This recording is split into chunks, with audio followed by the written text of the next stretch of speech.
Tu as probablement déjà ressenti ce malaise. Quelqu'un dans ta vie te fait douter de toi, te fait culpabiliser sans raison apparente. Tu te demandes, est-ce un manipulateur, ou est-ce un pervers narcissique? C'est une question importante, parce que bien que les deux utilisent des techniques de manipulation, leurs objectifs et leurs effets sont totalement différents. Le manipulateur. C'est quelqu'un qui agit pour obtenir un avantage. Que ce soit pour te faire faire quelque chose, ou pour contrôler une situation, il ne cherche pas à te détruire, mais à atteindre un but précis. Il va utiliser la culpabilité, les faux compliments, ou parfois des menaces subtiles. Mais sa manipulation est souvent inconsciente. Il manipule pour éviter le conflit, obtenir un gain personnel, mais cela n'a pas toujours pour but de te faire souffrir. Cela reste toutefois toxique. Le pervers narcissique, lui, cherche à dominer. Il veut te soumettre, te contrôler, et souvent, il te fait disparaître psychologiquement. Sous son masque de séduction, il cherche à casser ton identité. Il joue avec ta réalité, te fait douter de tout, de ta mémoire, de ta perception des choses. Et ce, jusqu'à ce que tu ne saches plus qui tu es. Il te fait croire que tout est de ta faute, te fait te sentir insignifiant. Mais tout ça, c'est une stratégie pour te détruire.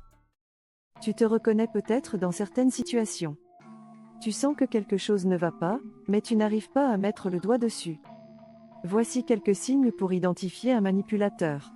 La culpabilisation, il te fait sentir que tu es responsable de tout, même des problèmes qu'il a créés.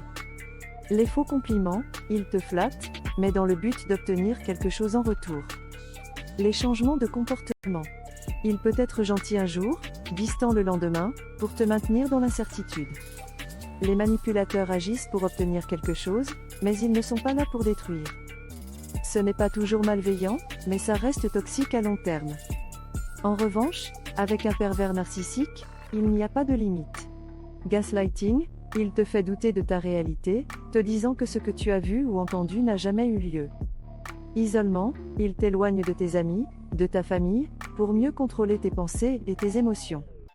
Humiliation, il t'attaque sur tes faiblesses pour te faire sentir inférieur, souvent en privé, puis te jette des miettes d'affection pour te garder sous contrôle.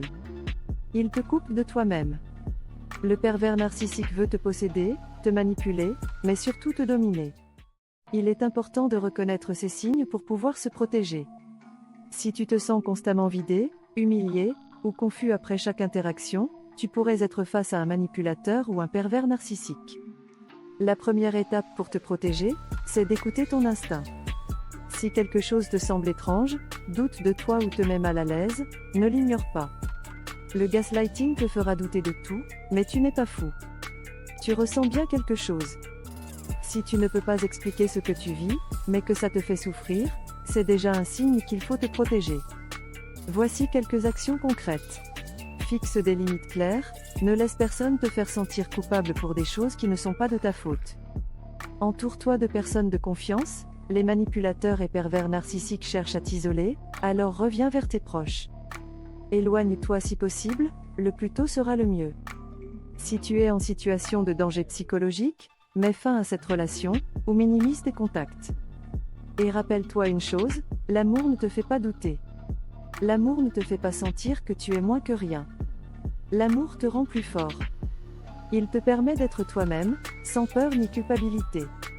Si tu te reconnais dans ces situations, c'est le moment de prendre les choses en main. Ne laisse pas ces comportements te détruire. L'amour et les relations saines ne doivent pas être synonymes de souffrance. Si cette vidéo t'a aidé, abonne-toi à ma chaîne Le Quotidien pour plus de conseils sur l'amour, la psychologie et les relations. Et partage-la avec quelqu'un qui en a besoin. Parce que c'est ensemble qu'on se relève.